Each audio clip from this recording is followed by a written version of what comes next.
The Stranger by Norman Whitney. Chapter 1. A Stranger in Wood End. On Saturday the 31st of October 1964, a man arrived in the village. It was late in the evening. He was looking for somewhere to stay the night. He knocked at a door, and a woman opened it. "Good evening, madam," the man said. "I'm sorry it's so late, but can you help me, please? Is there a hotel in this village? I want to stay here tonight." The woman laughed. "A hotel? Here in Wood End? No, sir, I'm afraid there isn't." "What a pity," said the man. "I'm a stranger here, and I want to see your village tomorrow." The stranger was very polite. He was tall and had dark hair, and he had strange green eyes. "Perhaps Mrs. Harrison can help you," the woman said. "She has a room. Perhaps you can stay with her. Wait a minute, I'll get my coat and I'll take you there." The woman took the stranger to Mrs. Harrison's house. Mrs. Harrison gave him a room for the night. He was very glad. It was the last night of October, and it was cold. The next day was Sunday. The man looked round the village. He was very interested in the history of the village. He met some of the villagers and asked them their names. But he did not visit the church. That was unusual.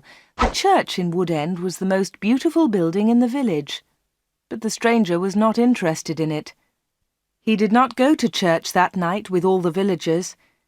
It was the first Sunday evening of November. When the villagers came out of the church, the man had gone. They had all liked him. The ladies had thought he was very good-looking. A few weeks later he came back. It was the first Sunday in December. The villagers were coming out of church. It was cold and dark. "Hello," he said. "I'm back again. It's nice to see you all once more." His next words surprised everyone. "Perhaps you can help me," he said. "I'm looking for a house. I want to buy a house here." "Here?" someone said. "But why here? There's no work in Wood End for a young man. All the young people leave the village. They find work in Lydney, the nearest town." "I'll get a job somewhere," the stranger said. "Perhaps in Lydney." Then one of the villagers told him about old Mr. Smith's house. Mr. Smith had died in the summer. His house was empty. It was for sale. The house was on the corner of Main Street and Church Lane. "I'll ask about the house tomorrow," said the young man. "Perhaps I'll be lucky. Goodbye. I'll see you soon." The villagers watched him leave. They all saw his car. It was very big and luxurious. He looked rich. A few days later, Mr. Smith's house was sold, and in the middle of December the young stranger arrived. He moved into the house and worked very hard. He fixed the roof, he repaired broken windows, he painted and decorated, he changed the whole house. But there was a big surprise for the villagers. On the morning of Monday the 21st of December, they saw a big sign on the front of the house, and on the sign were these words: "The Corner Shop, Proprietor Dave Slatin." Chapter 2. The Village Meeting. The villagers could not believe it. A shop in Wood End. Everybody talked about it. There was once a shop in Wood End, but it had closed 20 years ago. Some people wanted the shop, but others did not. The villagers met in the evening in the village hall. Everybody was there. Everybody was interested in the new shop. "The corner shop is a good idea," someone said. "We need a village shop. We won't need to go to Lydney." Then Mrs. Harrison spoke. She liked the stranger, Dave Slatin. "I agree," she said. "A village shop is a good idea. It's too quiet here. Wood End needs a shop." "Nonsense," said Miss Brown. She was the village school teacher. "Lydney is not far away.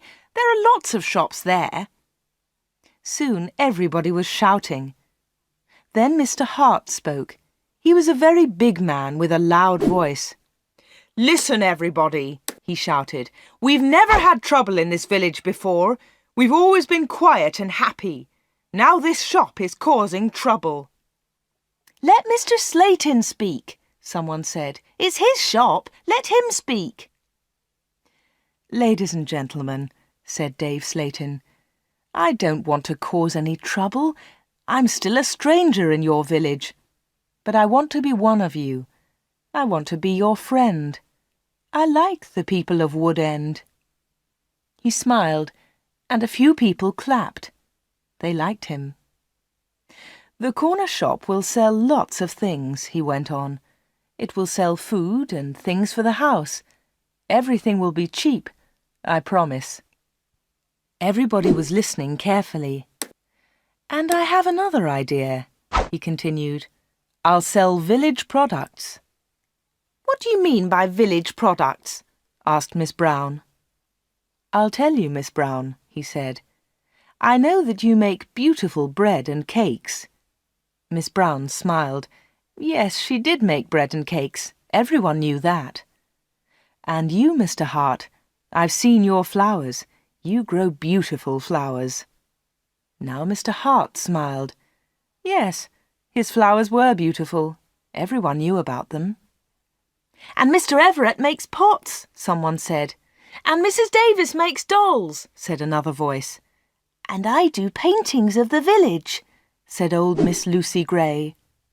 "Yes," said Dave, "you can all do something. You villagers are clever. You make lots of things.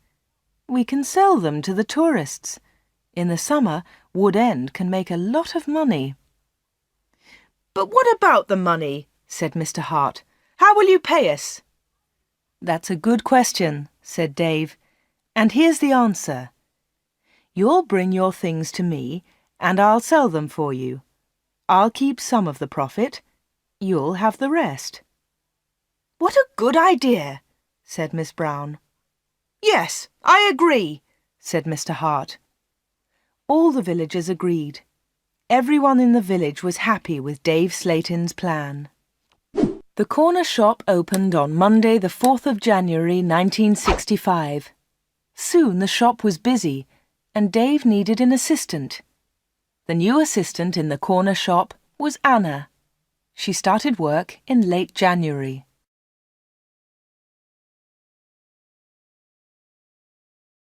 Chapter 3. The Corner Shop. Dave Slayton kept his promises. Things at the shop were good and cheap. "How does he do it?" asked Mrs. Harrison. "It's winter, but he's selling lots of fruit and vegetables, and they're cheap. I never go to Lydney now." The other villagers agreed. The corner shop was a success, and Dave seemed happy. He paid Anna good wages. Sometimes her friend Peter helped at the shop, and Dave gave him money too. Dave advertised in newspapers, and the village products sold well. People from Lydney came to the corner shop. There were lots of visitors, and Wood End became more interesting. The villagers were surprised, but pleased. They were making a lot of money. Dave lived alone in a flat above the shop. He was very popular in the village, but no one ever went to his flat. No one ever saw inside it. At the bottom of the stairs there were 2 doors. One led into the stockroom. The other door had a notice on it. "Special orders only. Keep out." The door was always locked. Anna never went into the special orders room. "Why do you lock that room, Dave?" Anna asked one day. "What's in there?" "It's for special orders," he replied. "Big orders." "But you won't get any big orders in Wood End," said Anna. Dave said nothing. He did not want to talk about that room.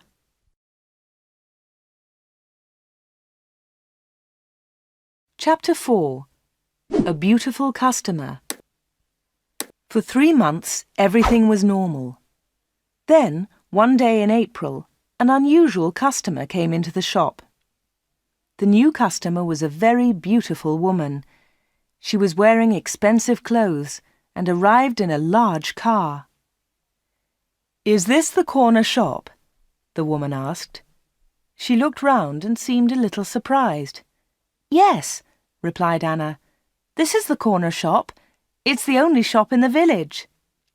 "I'm looking for Mr. Slayton, the owner of the shop," said the woman. "I think he's upstairs," said Anna. "I'll go and get him. Does he know your name?" "Yes, I think so," was the reply. "Tell him—" The woman stopped. "Tell him Miss Gordon is here, Miss Greta Gordon." Anna was amazed. "Are you Greta Gordon, the film star?" "Yes, that's right." The woman smiled, but she was nervous. "Wait a minute," said Anna. "I'll tell Mr. Slayton that you're here." Anna ran to the bottom of the stairs and called, "Dave!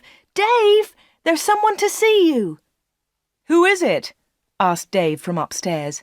"Miss Greta Gordon!" shouted Anna. "It's Greta Gordon, the film star!" "I'm coming," he said, and he came down immediately. "I'm pleased to meet you, Miss Gordon," he said. "Good morning," said Greta Gordon. She and Dave shook hands. She had beautiful hands, and she was wearing beautiful diamond rings. Anna had never seen so many diamonds before. Miss Gordon looked round. "Is this where you work, Mr. Slayton?" she asked. Once again she seemed nervous. "Yes," said Dave. "It's a small place, but it's big enough for me. Please follow me, Miss Gordon." Anna was surprised. Dave and Greta Gordon did not know each other. He did not call her Greta, and she did not call him Dave. He seemed to be in a hurry, and she seemed to be frightened. Anna watched them. Dave and Greta Gordon went to the back of the shop and into the special orders room. Greta Gordon was a special order customer. Anna thought that was very strange. She wanted to tell someone about Greta Gordon. Anna loved films. She wanted to tell Peter about the film star, but she had to stay in the shop. 10 minutes later, Greta Gordon came out of the special orders room. Dave went straight upstairs, and Greta Gordon came to the front of the shop. The film star looked terrible. She was pale. She was crying. Her eyes were red with tears. "What's wrong?" asked Anna. "Can I help you, Miss Gordon?" "No, thanks. I'm all right," said Greta Gordon. "Do you want to sit down?" said Anna. She got a chair, and the film star sat down. "Shall I get the doctor?" said Anna. "No, no," said Greta. "Please tell no one about my visit here. Please tell no one." Anna was disappointed. She wanted to tell everyone about Greta Gordon. She wanted to tell everyone about her famous customer. "I want to give you something," said Greta Gordon. "Here's a photograph of me. I'll sign it." She signed the photograph and gave it to Anna. "Please keep this," said Greta, "and please keep our secret. Please don't tell anyone." "All right," said Anna. "I promise." The film star kissed Anna. She held Anna's hands. What a beautiful woman, thought Anna, and what beautiful hands. Then Anna noticed something. The diamond rings were gone.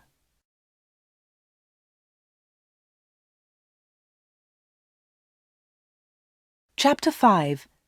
A Page in Film News. Dave never talked about Greta Gordon. He never talked about her visit to the corner shop. One day, Anna asked him about the film star. "How do you know Greta Gordon?" said Anna. "Is she a friend of yours?" "I don't want to talk about her," Dave replied. "She was a special order customer. Don't ask any more questions about her, Anna." So Anna did not ask any more questions. She did not ask about Greta Gordon's special order, and she did not ask about the rings. Anna kept her promise. She never told anyone about the film star. Soon it was spring. Anna and Dave were busy. Mr. Hart brought lots of flowers to the corner shop, and Anna sold them to the tourists. There were lots of tourists that year. In May, Peter asked Anna to marry him. She said yes. They became engaged. They planned to get married in the following year. Now they needed money, so they worked hard and they saved. They were very much in love. On Saturdays, Peter played football or cricket, and Anna often went to the cinema in Lydney. He enjoyed sports, and she loved watching films. One day, Anna was reading Film News. This was a magazine about film stars. She turned the pages. There was a picture of Greta Gordon. Anna was pleased. What a surprise! Beautiful Woman was going to be a big film, and now Greta Gordon had the star part.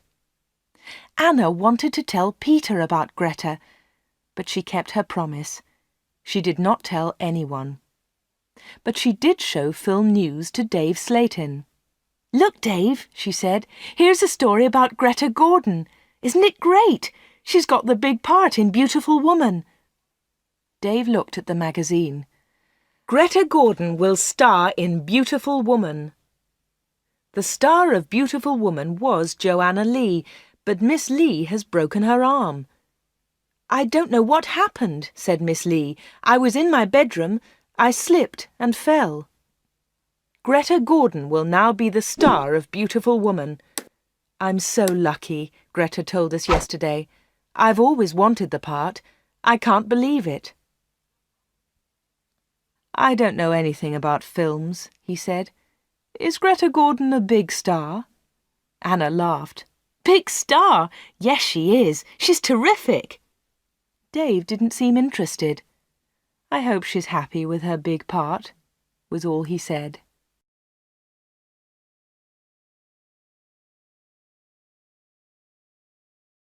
Chapter 6.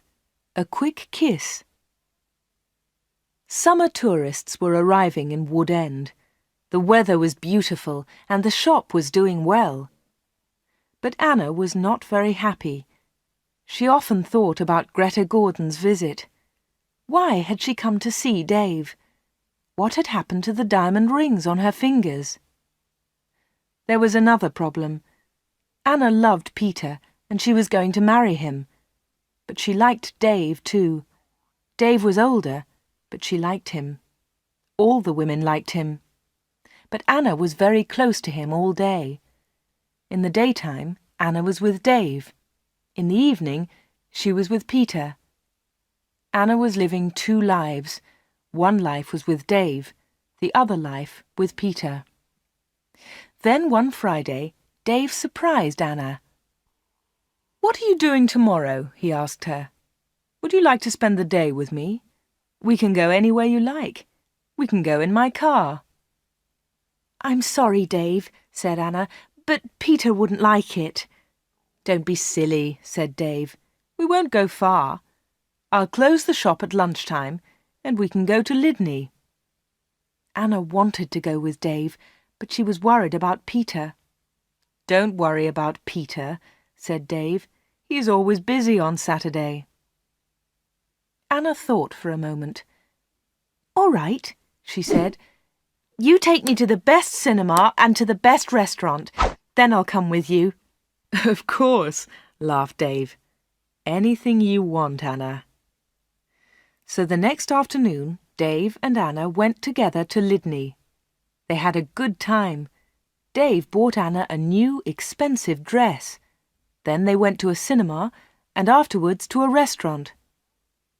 Peter played cricket that Saturday. He never knew about Anna's day with Dave. He was playing in another village and returned to Wood End very late.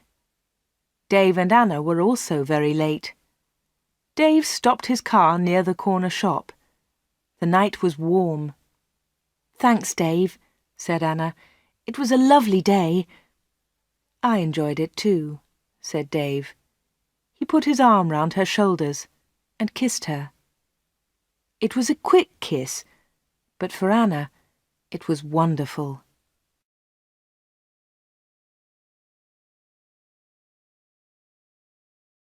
Chapter 7. Another Special Order. The summer passed. The corner shop was always busy. Sometimes Dave opened the shop on Sundays too. Anna earned a lot of money. Everyone thought that she was happy. But life was difficult for her. She liked Dave. He was her boss, and he was older than her. But Peter was her fiancé, and he was about the same age. Dave was quite rich, but Peter had no money. Dave bought Anna clothes, and he took her out. Peter did not buy her clothes and never took her anywhere. He was more interested in football. Anna did not like football. Now it was September. Peter played football every Saturday. One Saturday there was a big football match on television. Mr. Hart had the biggest television in the village, and he invited some people to his house. He invited Peter and Anna. On Friday, the day before the match, Anna was working in the shop all day. At 5 o'clock, she locked the shop door. 2 minutes later, the bell rang, and Anna went to the door. There was a young man outside. He was carrying a small case. "Hello," she said. "Can I help you?" "I hope so," said the young man. "I want to see Mr. Slayton."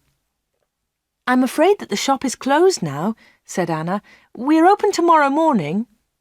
"But I've got an appointment," said the young man. Then Dave spoke behind Anna. She hadn't seen him. "Yes, I've been waiting for you," said Dave. "You're late." "I'm very sorry, Mr. Slayton," said the young man. Never mind, said Dave rudely. His rudeness surprised Anna. The young man seemed afraid. "But can you see me now?" he asked. "Yes," said Dave. "Come in." Dave turned to Anna. "Anna, it's after 5 o'clock. You can go home now." "I won't be long," said Anna. Dave was angry. "Hurry up and go home," he said. But Anna wanted to stay. She wanted to know about the young man. The young man followed Dave to the back of the shop and into the special orders room. Another special order, another special customer. Anna waited. But soon it was 5:30. Anna put her coat on and left the shop. She closed the door very loudly. Then she went round the corner and waited. Soon there was a noise. The young man was leaving the shop. Anna could not see him, but she could hear him. He was speaking to Dave. "Are you sure?" said the young man. "What do you mean?" asked Dave. "Is this the only way?" said the young man. "Yes, it is," said Dave. "Don't worry, everything will be all right. Goodbye." Anna heard the shop door close. She came round the corner and saw the young man. He was walking quickly to his car. Anna noticed immediately that he was not carrying his case. She followed him. "Excuse me," she said, "you've forgotten something. You've left something behind." The young man turned round. Anna stopped. Suddenly she was frightened. The young man's face was white. It was white with fear. "Please go away," said the young man. "Leave me alone. I want to go home. Leave me alone." He got into his car and drove off. Anna stood in the street and watched him. She was thinking. Why had the young man come to the corner shop? What was his special order? And why had he left his small case with Dave Slayton? Chapter 8. The Football Match. The next day was the day of the big football match. Mr. Hart had invited about 10 people. Anna did not watch the game. She was helping Mrs. Hart in the kitchen. They were making tea. It was a good game, and everyone was enjoying it. At half-time, Peter went into the kitchen. "Why don't you come and watch the match, Anna?" he said. It's really good. Come on. Anna laughed. No, thanks, she said. I'm helping Mrs. Hart. Look, here's the tea. Can you take it in to the others? OK, said Peter. It's a terrific match. Mike Bailey scored a great goal. Peter took the tea into the sitting room, and the second half of the match started. The second half was very exciting. Mike Bailey scored another goal after 20 minutes. The score was 2-0. Then the other side scored 2 quick goals. It was 2-2. There were only 5 minutes of the match left. Come on, shouted Peter. Come on, Mike, let's have another goal. In the last seconds of the match, Mike Bailey scored the winner.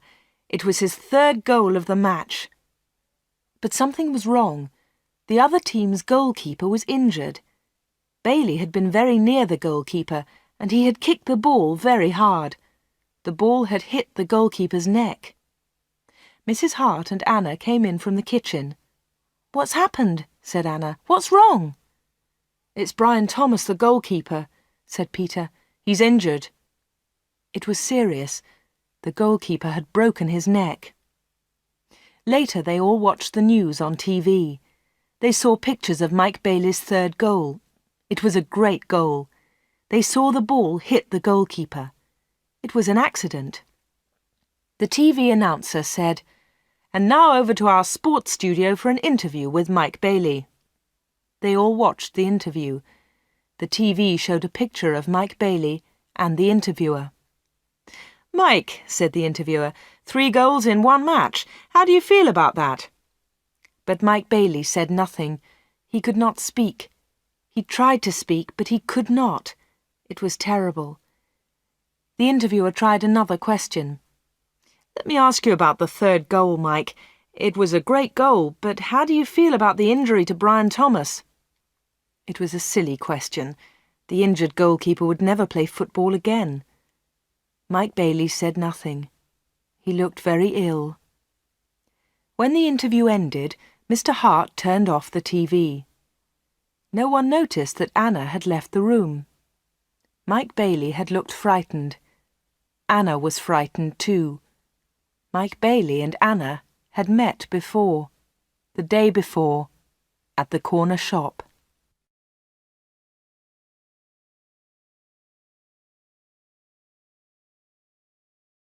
Chapter 9. A Secret Weekend. Anna did not know what to do. She was only 17, but sometimes she felt much older. She wanted to ask Dave about Mike Bailey and Greta Gordon. She wanted to know about special orders. She decided to wait. One day, Dave and Anna were alone in the shop. "How's Peter?" asked Dave. "He's fine, thanks," said Anna. Dave smiled. "Is he still playing football?" "Of course he is," said Anna. Dave laughed. "You don't see him very much, do you, Anna?" "I see him 3 or 4 times a week," said Anna. "What about weekends?" Dave asked. Anna replied quickly, "I don't see him much at weekends. He plays football then." "When are you getting married?" asked Dave. "I don't know," she replied. "We haven't decided yet. Perhaps next year." "That's a long time." Dave smiled at Anna. Anna felt afraid. She also felt excited. She didn't know why. "Sometimes you're bored, Anna, aren't you?" said Dave. He looked into her eyes. "Yes," said Anna, "that's true." "Why don't you come away with me for a weekend?" said Dave. "We can go to London." A weekend in London! Anna had only been to London once for a day. Anna was excited, but she was also afraid. "I don't know," she said. "I must think of Peter." "Oh, forget him," said Dave. "He'll never know. Come with me and we'll go to the best shops. We'll go to the best cinema. Will you come with me?" Anna said nothing. Suddenly she had an idea. She looked at Dave. "Perhaps I'll come with you," she said. "Good," said Dave. "That's great." "But first," said Anna, I want to ask you something." "What do you want to know?" he said quietly. "I want to know about your special orders." "Very clever," said Dave. "You're a village girl, but you're very clever, Anna." "Village girls aren't stupid," said Anna. "Now tell me about your special orders, then I'll come to London with you." Dave was angry. "One question. You can ask me one question," he said. Quickly, Anna asked, "Why do people come to you? Why—" "One question! Only one!" shouted Dave. "All right," said Anna, "but don't shout. Tell me, why do people come to see you?" Dave thought about his answer. He spoke quietly. "They come for help," he said. "They need help, and I sell help to them. That's all." Anna didn't understand. "What sort of help?" she asked. "One question," shouted Dave. "I've answered your question." Anna said no more. She and Dave had made an agreement. Anna had asked her question. Dave had answered it. Dave had invited Anna to London for the weekend, and Anna went with him.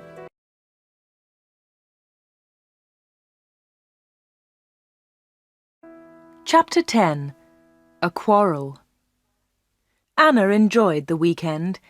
They arrived in London late on Friday evening and stayed at a big hotel. On Saturday they went shopping, and in the evening they went to a cinema. On Sunday they went to a park. They came back to Wood End on Sunday evening. It was the last Sunday in September. On Monday, Anna went to the shop. It was not so busy now. Summer was over. Most of the customers were villagers. It was a cold autumn. On Monday evening, Peter came to see Anna. "Hello," said Anna. "Did you win on Saturday?" "No," said Peter. "We didn't win, and I didn't play." Anna was surprised. "You didn't play? Why not? What was wrong?" "I didn't feel very well on Saturday morning. I stayed in Wood End. I was in the village all weekend." Anna's face was red. Her voice was quiet. "Are you feeling better now?" she asked. "No," said Peter, "and you know why." Anna tried to look surprised. "Me?" she said.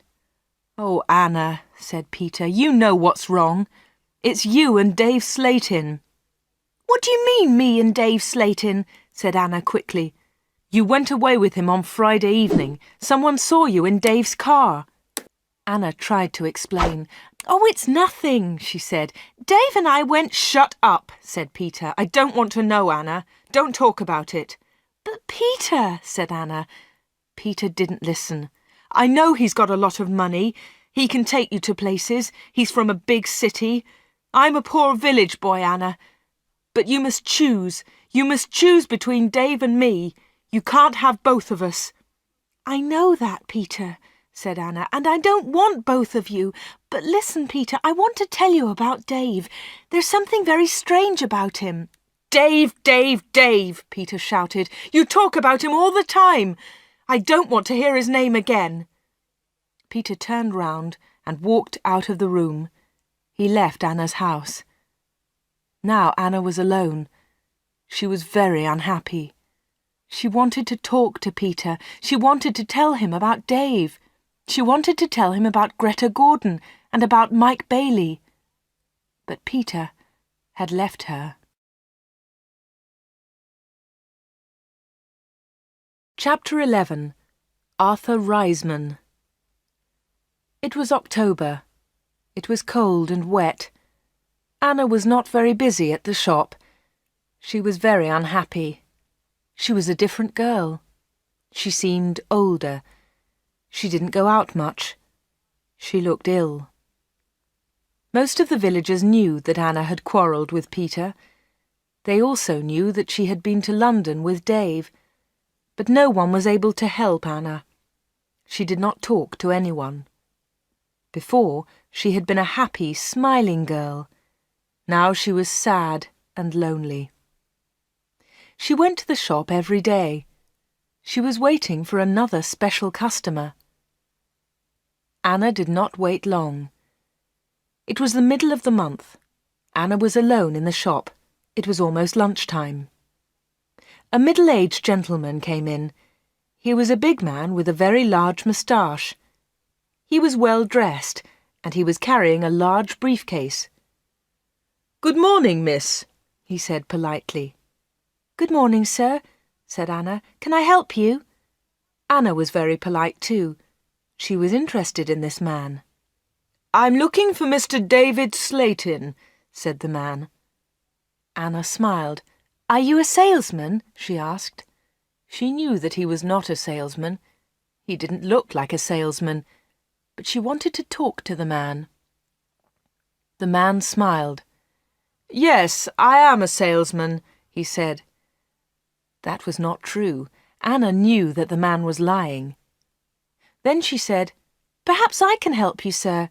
I usually speak to the salesman." She looked at the man's case. It had the letters ARICS printed on it. "Thank you," said the man very politely, "but I have a private appointment. I have come from London, and I must see Mr. Slayton." "I'm sorry," said Anna. "He's very busy at the moment, but I'll tell him you're here. What's your name, please?" The man smiled. "Roberts," he said. "Arthur Roberts." Anna went to the back of the shop. Dave was coming down the stairs. "There's a man in the shop," said Anna. "He wants to speak to you." "Thanks," said Dave, and he went to the front of the shop. "Good morning, Mr. Reisman," said Dave. "I'm pleased to meet you." Anna listened. Reisman! The man's name was Reisman, not Roberts. What a liar! The man did not look at Anna. "I'm pleased to meet you, Mr. Slayton," the man said. "Please come with me," said Dave. Mr. Reisman followed Dave. They went into the special orders room. A minute later, Dave came out. He came to the front of the shop. "It's lunchtime, Anna," he said. "You can go home now." "Thanks, Dave," said Anna. "I'm going in a few moments." Dave went back to the special orders room. Anna did not leave the shop. She waited. Anna wrote down the letters ARICS. She understood AR, Arthur Reisman, but she did not understand ICS. At 1:30, Anna heard noises. Mr. Reisman was leaving. Dave was talking. "Thank you, Mr. Reisman," said Dave. "And thank you," said Mr. Reisman. "You have helped me a lot." "Good," said Dave. "Goodbye, Mr. Reisman. My assistant isn't in the shop, but you can open the door. Goodbye." Dave went upstairs, and Mr. Reisman came into the front of the shop. Anna was sitting quietly in a corner. "Oh," said Mr. Reisman, "I thought you had gone home." "No," she said. "I decided to have lunch in the shop today." Anna and Mr. Reisman looked at each other. They didn't like each other. There was silence. Anna spoke first. "Would you like to buy some bread, Mr. Roberts?" she said. "Reisman. My name is Reisman," said the man. Anna smiled. "I'm so sorry," she said. "Would you like to buy some homemade bread, Mr. Reisman?" "It looks delicious," said Mr. Reisman. He was very polite again. "Yes, I'll take some, please. My wife will love it." "Here you are," said Anna. She put the bread in a bag. Then she said, "You can put it in your briefcase." "My briefcase?" said Mr. Reisman. "I haven't got a briefcase." "I think you've forgotten it," she said. "I'll go and get it for you." Anna moved towards the back of the shop. Mr. Reisman stepped in front of her. He held her wrists. He was very strong. "Listen to me," he said. "I don't want that briefcase. Leave it there." "All right," said Anna. "Please let me go. You're hurting me." Mr. Reisman let go of Anna and turned towards the door. He left the shop hurriedly. He hadn't taken his bread with him. Anna watched Mr. Reisman leave. Her hands were still hurting 5 minutes later.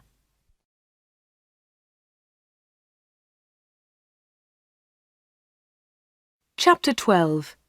Anna waits for news. Anna waited for some news about Mr. Reisman. She remembered Greta Gordon. The film star had visited the corner shop. Later there was news about her in a magazine. Mike Bailey had visited the corner shop too. Later there was a lot of news about him on TV. And now Mr. Reisman had visited the corner shop. Anna was waiting for some news about him. All 3 visitors had been special customers. They had all seen Dave. They had all been in the special orders room. And they had all left something with Dave. Greta Gordon had left her diamond rings. Mike Bailey had left his case. Mr. Reisman had left his briefcase. Anna wanted to find out more about the 3 special customers. She thought about Mr. Reisman. His case had the letters ARICS on it. She understood AR. But what was ICS? Perhaps Mr. Reisman was a businessman and ICS was his company. Anna looked in the newspapers, but she didn't find anything about ICS. She read the magazines. She listened to the radio. She watched TV. But there was nothing about ICS. Anna heard nothing. She saw nothing. Then she had an idea. She decided to go to London and find Arthur Reisman. It was a Friday. Early in the morning she left a note for Dave. She took the note to the shop. "Dear Dave," it said, "sorry I can't come in today. I'm going to Lydney. I'm buying some things for my wedding. Anna." The note did not tell the truth, but Anna didn't care. Anna took a bus to Lydney and then caught a train to London. She got to Paddington Station at midday. She got off the train and looked for a telephone box. The telephones were near to the entrance to the station, but the boxes were all full. She stood and waited. Then Anna saw the letters ICS. There they were. They were on a huge advertisement. Anna had found the answer to her problem. International Computer Services, ICS. Perhaps that was Mr. Reisman's company. Soon one of the phone boxes was empty. Anna rang the number, 222-8959. "ICS, can I help you?" said a woman's voice. "Yes, please," said Anna. "I want to speak to Mr. Reisman, Mr. Arthur Reisman. I think he works at ICS." The woman laughed. "Works here? Yes, he does," she said. "He's the vice chairman of the company. Wait 1 moment, please. I'll get his secretary." Then there was another woman's voice on the phone. "Mr. Reisman's secretary, can I help you?" "Yes, please," said Anna. "I'd like to speak to Mr. Reisman." "Who's calling, please?" said the secretary. "Mr. Reisman doesn't know my name," Anna replied. "Is Mr. Reisman expecting your call?" the secretary asked. "No, he isn't," said Anna. "I'm afraid he can't speak to you now," said the secretary. "He's at a meeting now, and he's flying to Switzerland in an hour's time." "But I must speak to him for a few minutes," said Anna. The secretary became annoyed. "That's impossible," she said, "but I can take a message." "No, thanks," said Anna. "I'll call again next week. Will Mr. Reisman be back then?" "Yes, he will," replied the secretary. "Goodbye." And she put the phone down. Anna had found Mr. Reisman's company, but she hadn't spoken to him. Anna spent the afternoon in London. She went to see a film, then she had tea in a small cafe near Paddington Station. Her train left London at 6:30. She bought an evening newspaper and got on the train. Anna was tired, but she felt happy. After a few minutes, she looked at her newspaper. Anna was waiting for some news. There it was, on the front page. "Private plane crash near London. 6 dead, all from ICS. 6 people were killed this afternoon in a plane crash at Enfield near London. The plane was flying to Switzerland. The passengers were all from International Computer Services, ICS. Among them was Mr. Alfred Gluck, the chairman of ICS. Mr. Arthur Reisman, vice chairman of ICS, told us, "I'm lucky to be alive. I was at a meeting today. The meeting went on for a long time, and I didn't catch the plane." Mr. Reisman will probably be the new chairman of ICS.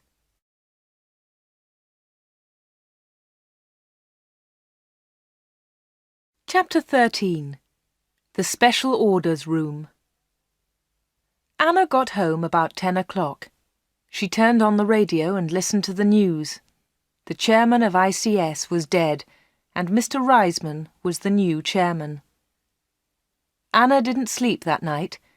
She was thinking about Dave Slayton and the special orders. What were they? What was Dave Slayton doing in that room? On Saturday morning she went to the shop. Dave said nothing to her. He was angry because Anna had not worked on Friday. He didn't ask about her day off, and Anna didn't tell him about it. At 11 o'clock, Dave left the shop. He got in his car and drove off. Anna was alone. This was her chance. She went to the back of the shop and turned the handle of the locked door. But the special orders room was not locked. Dave had forgotten to lock it. Anna opened the door and went into the room. It was a small room, dark and hot. Anna turned on the light, but it was not a very strong light. She looked round the room. There was a small table, 2 old chairs, and a lot of boxes. That was all. Special orders? There were no order books, no papers, no pencils. Anna walked round the table. It was difficult because there were a lot of boxes on the floor. Anna opened one of the boxes and looked inside. She found some old magazines and newspapers. Underneath, there were some dirty old clothes. But underneath the clothes, she discovered some money. Lots of money. British money, French money, American, German. There was money from all over the world. Anna was amazed. She had never seen so much money before. She looked round again and found Mike Bailey's case. It was empty. Then she found Arthur Reisman's briefcase. That was empty too. Then Anna looked into a bigger box. Inside it were some dolls with broken arms and legs. One of the dolls was very beautiful, but it had a broken arm. Anna put it on the table. Then Anna found a book about football. Inside there were some pictures of footballers, but the pictures were all torn. Anna put the book on the table. Anna looked into the box again and found some little cars. Most of them were broken. She found a small model aeroplane. It was broken too. Anna put all these things on the table. What a strange collection. There was the money, the broken doll, the toy cars, the model aeroplane, and there was the football book with the torn pictures. Anna looked at the things on the table. What were they for? Why did Dave Slayton keep them in this locked room? Suddenly Anna jumped. There was a noise behind her. Someone was standing at the door.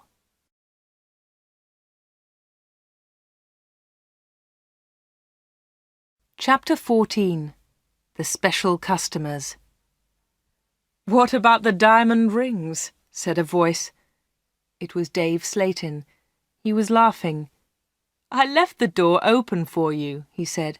"I wanted you to go into this room this morning." Anna was frightened, but she tried not to show her fear. "You haven't found the diamonds," Dave said again. Anna remembered Greta Gordon's diamond rings. Were they in this room too? "Here," said Dave. He came into the room and picked up an old box. He took out the rings and threw them on the table. "They aren't yours," said Anna. "They belong to Greta Gordon." "They belong to me," laughed Dave. "She gave them to me." "But why?" asked Anna. "Why? Why did Greta Gordon give you those diamonds? And all this money? Who gave you the money?" "My special customers," said Dave. "My special customers gave me the money. It's mine now." "Mike Bailey and Mr. Reisman gave you all this money?" asked Anna. "Yes," said Dave. "You have seen some of my special customers, not all of them." "But why do they come?" Anna asked again. "These people come to me for help," replied Dave Slayton. "I help them, and they pay me." "But how do you help them?" asked Anna. Dave Slayton picked up the beautiful doll with the broken arm. "Do you remember Joanna Lee?" he asked Anna. Anna thought for a moment. "Joanna Lee?" she said. "Yes, of course I remember her. She's the actress who broke her arm. Greta Gordon got her part." "That's right," said Dave Slayton. "This doll is Joanna Lee." Anna felt more afraid. What kind of man was Dave Slayton? Dave Slayton pointed to a torn photograph in the football book.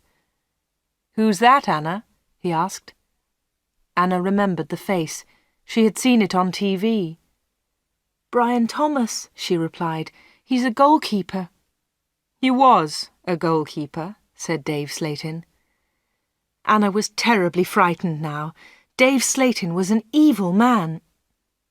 Dave Slayton moved close to Anna. He picked up the broken aeroplane. "And what do you think this is?" he asked Anna. Anna knew the answer, but she was too afraid to speak. Dave Slayton took Anna's arm and held it tightly. Anna tried to move away. Dave Slayton laughed and held Anna more tightly. "Listen, Anna," he said quietly. "I want you. I need you. Marry me, Anna. Don't marry Peter. Marry me." "No, no," she cried. "Let me go! Let me go!" "But Anna, you still don't understand," said Dave Slayton. "I have strange powers. I can give you everything you want." He looked into Anna's eyes. "And my children will have these powers too," he continued. "I will give you money and diamonds, and you, Anna, you will give me children." Anna was terrified now. She kicked Dave Slayton very hard, and he let go of her hand. Anna moved quickly. She ran out of the special orders room, through the front of the shop, and out onto the street. She ran all the way home.